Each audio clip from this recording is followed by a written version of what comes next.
Seattle Storm HC admits troubling truth Caitlin Clark's teammate exposed before 13th loss. The Seattle Storm's 2025 WNBA season has been a mix of streaky wins and inconsistent play, leading to surprising losses.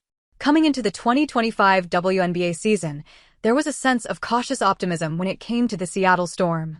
However, that optimism also came with its fair share of concerns.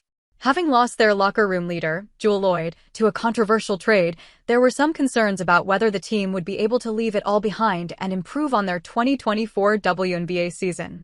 The addition of 19-year-old French rookie Dominique Malona was considered to be their trump card for the season.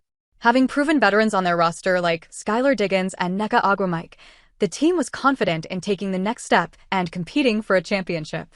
But their hopes of winning the tournament relied heavily on finding their chemistry on and off the floor.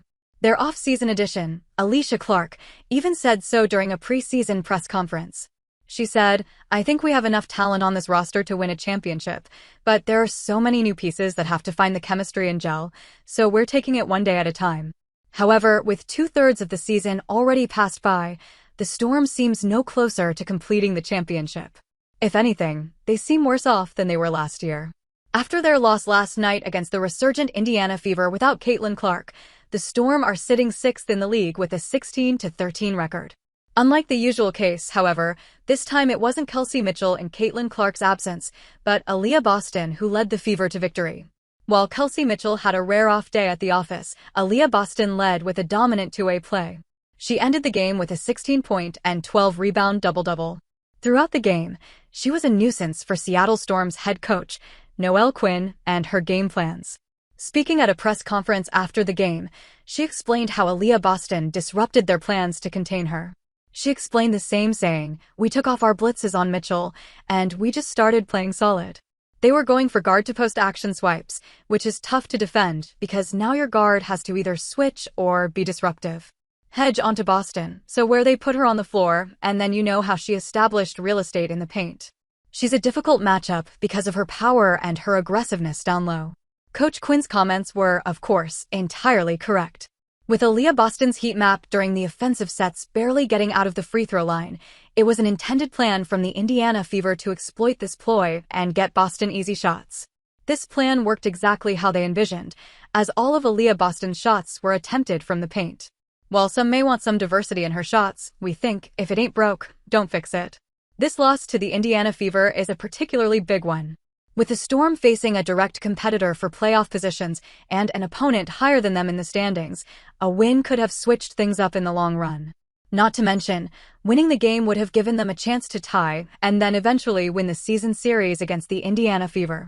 When the final playoff positions are being decided, the Seattle Storm may rue this chance to get the head-to-head advantage. As Gabby Williams released her three-pointer with 5 seconds to go, it seemed like they might be able to pull it off. However, Aaliyah Boston's rebound from the miss ended all hopes. While Aaliyah Boston's double-double may have dominated the headlines, the truth is, she had invaluable support from Natasha Howard and Sophie Cunningham. The veteran led the scoring with 21 points, while Sophie displayed a fantastic shooting exhibition. She made 4 to 5 three-pointers and finished the night with 17 points. With this close victory, the Indiana Fever set a franchise record. But with momentum on their side, they are going for something much more impressive and rare. After equaling 2 franchise records without Caitlin Clark, Indiana chased a rare feat. When the 2025 WNBA season rolled around, hopes were very high for the Indiana Fever. However, their season started in a very inconsistent manner. Granted, that is to be expected when your best player is constantly missing through injury. However, even with Caitlin Clark, the Indiana Fever were not able to rack up wins in a row. After Caitlin Clark suffered yet another injury, there were even fears of missing the playoffs entirely. However, since the last couple of weeks, things have changed. With the Indiana Fever winning 5 straight games, the mood around the Gainbridge Arena has been elated. These wins have also solidified Fever's standings in the playoff position around the league. But that's not all. Thanks to the recent win streak, the IND.